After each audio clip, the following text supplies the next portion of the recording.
Advent. Nekem mit jelent az advent? Nem az értelmfény, hanem messiás vízben Jézus visszatérti. Nekem mit jelent az advent? Nem meleg kalácsos, hanem szeretettel érkező világ. Nekem mit jelent az advent? Szívben várakozás, lelkem vágyik látni Jézus, boldog találkozás.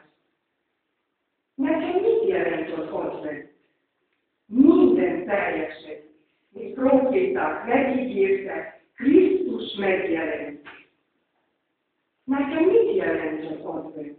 Nem versforogás, de az Úr jelenlétében csendes megmaradás. És neked mit jelent az advent? Nyilatos poszoló? Látsz egy elcsapényen túlva. Várod-e a fiút?